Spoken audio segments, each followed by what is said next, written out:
Top 10 sao nữ đẹp nhất Trung Quốc do người nước ngoài bình chọn đã được công bố.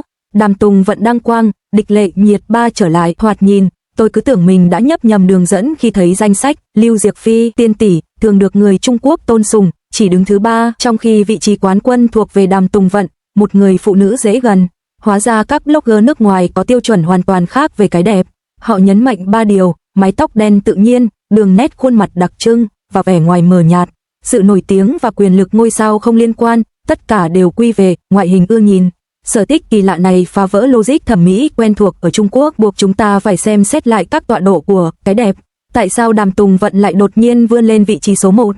Ở tuổi 33, khuôn mặt cô tràn đầy năng lượng trẻ trung và nụ cười của cô giống như một người bạn cùng lớp mà bạn gặp trên đường đi học về.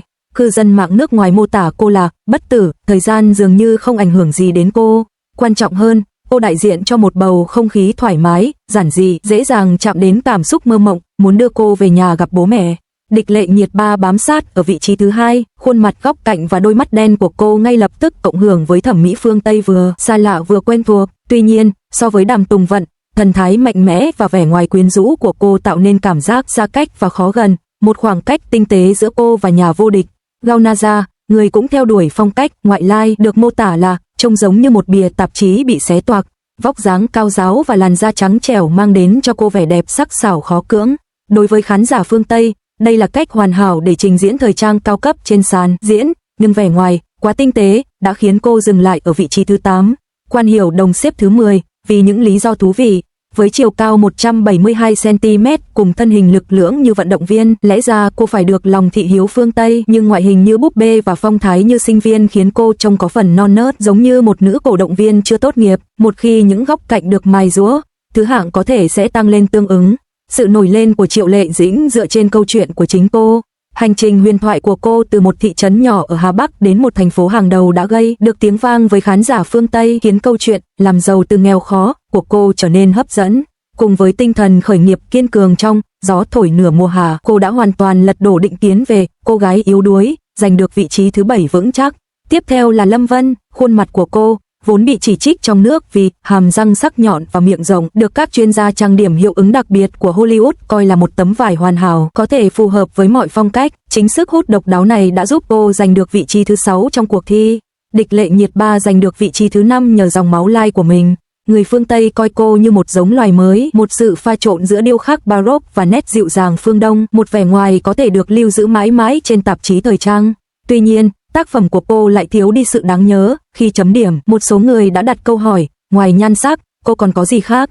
Điểm mạnh của Dương Mịch nằm ở việc quản lý bản thân như một thương hiệu.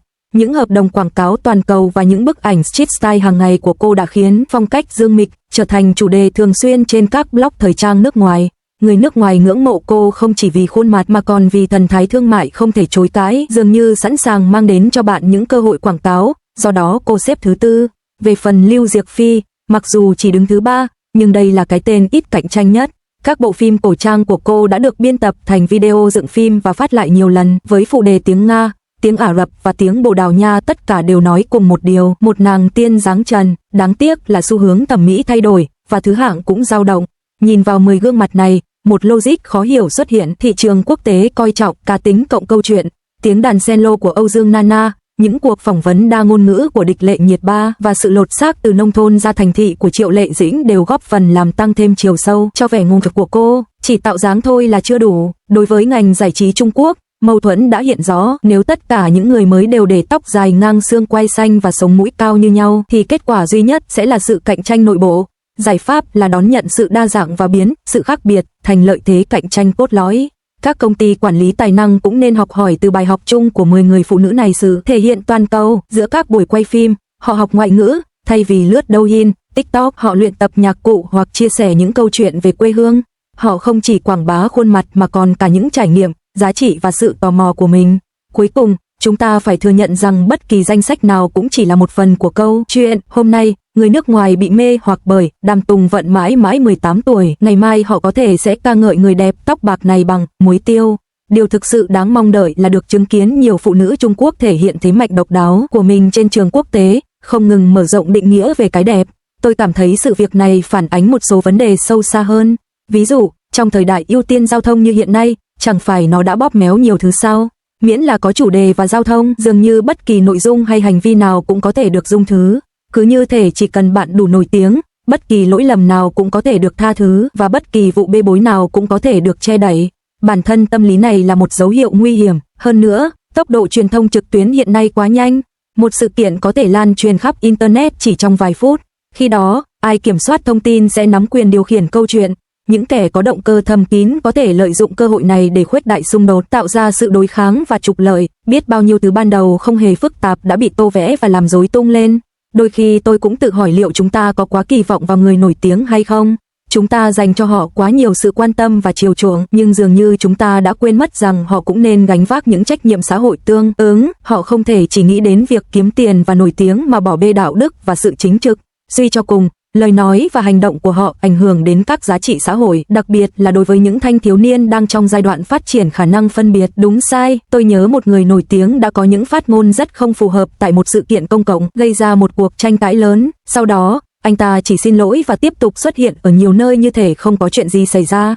Liệu đây có phải là một dấu hiệu tôn trọng khán giả hay là một sự chà đạp lên chính lời xin lỗi? Sự việc này cũng khiến tôi tự hỏi liệu chúng ta, với tư cách là khán giả, có phải chịu trách nhiệm gì không? Liệu chúng ta có quá dễ bị đánh lừa bởi vẻ hào nhoáng bề ngoài mà bỏ qua bản chất thực sự của họ? Liệu chúng ta có coi việc tôn thờ người nổi tiếng chỉ là giải trí thuần túy mà quên mất ý nghĩa xã hội sâu xa của nó? Tôi đã đọc những lời khai từ những người bị anh ta làm tổn thương và điều đó thực sự khiến tôi đau lòng. Những nỗi đau thực sự, những tiếng kêu cứu bất lực đó mới là điều đáng được chúng ta quan tâm, chứ không phải bị che mắt bởi sự phồn hoa giả tạo và những màn trình diễn cường điệu. Tôi cảm thấy ngành công nghiệp này thực sự cần một cuộc thanh lọc triệt để.